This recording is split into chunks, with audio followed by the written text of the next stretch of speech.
So first time Telangana మాజీ CM KCR గారు ఆంధ్రలో జరుగుతున్న ఎలక్షన్స్ గురించి మాట్లాడడం జరిగింది. ఒక యాంకర్ అడిగిన ప్రశ్నకు, సార్ ఈసారి వచ్చే ఎలక్షన్స్ ఎవరు సీఎం అవుతున్నారంటే మళ్ళీ వచ్చేది జగన్మోహన్ రెడ్డి గారే రెండోసారి అని చెప్పేసి ఆయన చెప్పారు. సో దాని గురించి అంటే ఒక ఓడిపోయిన గురువు గారు ఒక ఓడబోయే శిష్యుడి గురించి చెప్పిన మాట అన్నమాట. అంతే కదా. లాస్ట్ టైం అంటే కేసీఆర్ హవా నడిచింది. 2019లో కేసీఆర్ గారు 1000 కోట్లు పంపించారు జగన్మోహన్ రెడ్డి గెలుపుకి అని మనం విన్నాము. సో ఈసారి ఇక్కడ అసలు ఈయనకే దిక్కు లేకుండా ఉంది. ఇప్పుడు లోక్సభ ఎన్నికల్లో ఆయనకి ఒక సీట్ అయినా వస్తుందా రాదా అనే ఒక సందేహంలో ఉంది ఎవరు, బీఆర్ఎస్ పార్టీ. ఎందుకంటే ఎప్పుడైతే బీఆర్ఎస్ అని మార్చాడో ఆయన దశ దిశ అంతా మారిపోయింది. ఆయనకి డిపాజిట్లు కూడా వస్తాయో రాదా అనే పరిస్థితుల్లో ఇప్పుడు ఉన్నారు. ఈయన పోయి మాట్లాడటం అనేది చాలా హాస్యాస్పదంగా ఉంది. ఎందుకంటే జగన్మోహన్ రెడ్డి అనే వ్యక్తి ఇంకా ఆ విధంగా చూసుకుంటే నిజంగానే కేసీఆర్ చాలా బెటర్గానే పాలించాడు మనం జగన్మోహన్ రెడ్డితో కంపేర్ చేసుకుంటే. వాళ్ళిద్దరిలో మనం ఎవరు బాగా చేశారు అంటే ఖచ్చితంగా కేసీఆర్, కే చంద్రశేఖరరావు గారు బాగానే చేశారు. అయితే ఆయనకి ఎక్కడ నెగిటివ్ వచ్చిందంటే ఆయన పట్టించుకోకపోవటం, ఆయన దురహంకారం చూపించి ఫస్ట్ 5 ఏళ్ళు బాగానే ఉన్నాడు ఆయన. సెకండ్ 5 ఏళ్లలో నా అంతటి వాడు లేడు అనుకున్నాడు. అందుకని ప్రజలు నువ్వు భూమి మీదే ఉండాలమ్మా, భూమి మీద ఉండు అని చెప్పి ఆయన భూమి మీద ఉంచారు ఆయన్ని ఓడించి. కాబట్టి అది ఆయనకు కనువిప్పైంది. ముఖ్యంగా రేవంత్ రెడ్డి దూసుకెళ్ళిపోవడం, కాంగ్రెస్ పథకాలు ప్రజలను ఆకర్షించటం. అంటే పథకాలే ఆకర్షిస్తాయి అంటే కొన్ని పథకాలు ఆకర్షిస్తాయి, పథకాలు ఒక్కటే గట్టెక్కించవు మన్ని. ఎందుకంటే కేసీఆరే అందుకు ఉదాహరణ. నేను రైతు బంధు ఇచ్చాను, అది ఇచ్చాను, ఇది ఇచ్చాను, ప్రజలు నన్ను ఎన్నుకుంటారు. మీరేమంటారు, ఇక్కడ రేవంత్ రెడ్డి పథకాలు ఆకట్టుకున్నాయా లేకపోతే కేసీఆర్ గారి అహంకారం ఇక్కడ ప్రజల్లో వెళ్ళిందా? పథకాలు ఒకటే కాదండి, అదే చెప్తున్నా. పథకాలు కొంతవరకు మన గట్టెక్కిస్తాయి, కానీ ఇక్కడ రేవంత్ రెడ్డి చరిష్మా డెఫినెట్గా కాంగ్రెస్కి ప్లస్ అయింది. ప్లస్ ప్రజలు కూడా ఒక మార్పు కోరుకున్నారు. 10 ఏళ్ళు అయిపోయింది కదా, ఒక దశాబ్ద కాలం ఏలాడు ఆయన. ప్లస్ ఆ తెలంగాణ అనే ఒక మాట మీద ఆయన ఉన్నాడు తప్ప ఆయన కొత్తగా ఆయన చూపించింది లేదు. మీరు ఉద్యమ పార్టీ అని నిరూపించుకున్నారు తప్ప ఉద్యమ పార్టీ కాదు, నేను ప్రజలకి సంబంధించిన పార్టీ అని ఆయన నిరూపించుకోలేకపోయారు. ప్రతి సందర్భంలోనూ దాన్నే వాడుకున్నారు ఆయన. ప్లస్ చాలామందికి అన్యాయం చేశారు, వాళ్ళు నిజంగా హెల్ప్ చేయాల్సిన వాళ్ళకి చేయలేదు. ఇవన్నీ కలిపి ప్రజల్లో ఒక నెగిటివ్ ఇది కూడా వచ్చింది.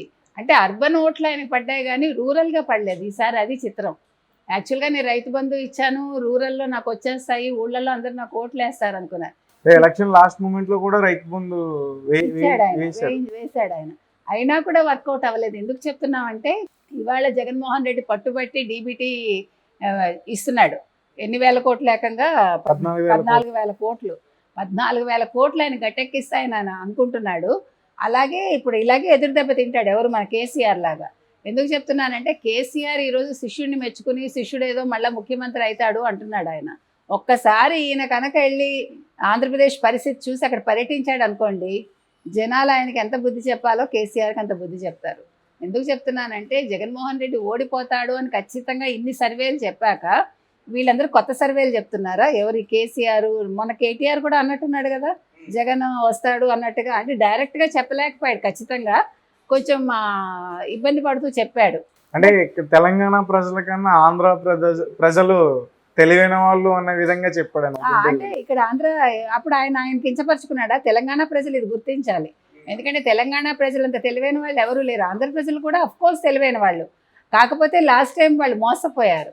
ఆంధ్ర ప్రజలది ఎప్పుడు కూడా ఒక డిఫరెంట్ ఇదండి. ఆంధ్ర ప్రజలని కాదండి, ఇక్కడ ఆంధ్ర తెలంగాణ కాదు, తెలుగు వాళ్ళు తెలివైన వాళ్ళు, మనం అలా తీసుకోవాలి. కాబట్టి ఆంధ్ర వాళ్ళు తెలివైన వాళ్ళు, తెలంగాణ వాళ్ళు తెలివి తక్కువ వాళ్ళు అంటే మామూలుగా కొట్టరు, వాళ్ళు తరిమి కొడతారు ఇప్పుడు తెలంగాణ వాళ్ళు ఆయన్ని, కేటీఆర్ని. కాబట్టి తెలుగు ప్రజలు ఎక్కడున్నా కూడా తెలివైన వాళ్ళే, వాళ్ళ ఉనికిని ఎక్కడున్నా కాపాడుకుంటారు వాళ్ళు. వాళ్ళు 10 మందికి హెల్ప్ చేసే తత్వం వాళ్ళది. వాళ్ళు ఏమి తీసుకోరు, ఇచ్చేసి వస్తారు. మీరు మనకు అందుకు మద్రాసే ఉదాహరణ, మళ్ళీ ఇప్పుడు తెలంగాణనే ఉదాహరణ. విడిపోవటం అనేది జరిగాక ఆంధ్ర వాళ్ళు ఎక్కడికి వెళ్ళారండి? హెల్ప్ చేస్తూనే ఉన్నారు. ఇక్కడ వాళ్ళు బిజినెస్లు చేస్తున్నారు, 10 మందికి ఉద్యోగాలు కల్పిస్తున్నారు. కాబట్టి మనం విడదీసి మాట్లాడద్దు. నేను చెప్పేది ఏంటంటే ఇవాళ కేసీఆర్ చెప్పాడు కాబట్టి జగన్మోహన్ రెడ్డి నెగ్గడు. ఇప్పుడు ఈయన ముందు లోక్సభ సీట్లు 17 సీట్లు లోక్సభ స్థానాల ముందు గెలవడం చూసుకోమనండి. పక్క వాళ్ళ గురించి ఆయనకి ఎందుకండి? ముందు ఆల్రెడీ నీకు బొప్పి కట్టింది నెత్తి మీద, ఆల్రెడీ నువ్వేమో ముఖ్యమంత్రి కాలేకపోయావు. ఇప్పుడు రేవంత్ రెడ్డి కుర్చీ ఎలా లాక్కోవాలా అనే దాంట్లో ఆయన బుర్రంతా పనిచేస్తోంది. 6 నెలల్లో ఈయన బీజేపీలో చేరిపోతాడు, అది ఒక్కటే మాట్లాడుతున్నాడు. రేవంత్ రెడ్డి 6 నెలల్లో బీజేపీకి వెళ్ళిపోతాడు. 6 నెలల్లో ఈ ప్రభుత్వం పడిపోతుంది. ఇప్పుడు ఒకళ్ళు కుర్చీలో కూర్చున్నాక వాళ్ళకి కొంచెం సమయం ఇచ్చి ఊపిరి తీసుకోవడానికి టైం ఇచ్చి నువ్వు ఆగాలి కదా. నువ్వు 10 ఏళ్ళు ఉన్నావు, ఏం చేస్తావు? నువ్వు పోయి పక్క ముఖ్యమంత్రి గురించి నువ్వెందుకు మాట్లాడతావు? నువ్వు డబ్బులు పంపించావు, నీ పని అయిపోయింది. కానీ ఇద్దరు కూడా మేడం, ఆయన అక్కడ బస్సులోనే తిరుగుతున్నాడు, ఈయన కూడా అలాంటి మొన్న బస్సులోనే చెప్పుకున్నాం, మీకు గుర్తుంటే ప్రతిదీ గురువుని ఫాలో అవుతాడు. ఈసారి బస్సు యాత్రకు మాత్రం శిష్యుని ఫాలో అయ్యాడు గురువు అని మనం చెప్పుకున్నాం మనం. అందుకని ఈసారి రివర్స్లో ఈయన ఫాలో అవుతున్నాడు. అంటే ఇప్పుడు రోడ్డు ఎక్కాడండి కేసీఆర్. ఈసారి ఫస్ట్ టైం మొన్న ప్రెస్కి ఇంటర్వ్యూ ఇచ్చాడు. అలాగే అక్కడ జగన్మోహన్ రెడ్డి 5 ఏళ్ల తర్వాత మొట్టమొదటిసారి ఇచ్చాడు. ఇంకొక విషయం మీకు చెప్పుకోవాలంటే, మనం జగన్మోహన్ రెడ్డి ఇంటర్వ్యూ చాలామంది చూశారు, చాలా వ్యూస్ వచ్చాయి.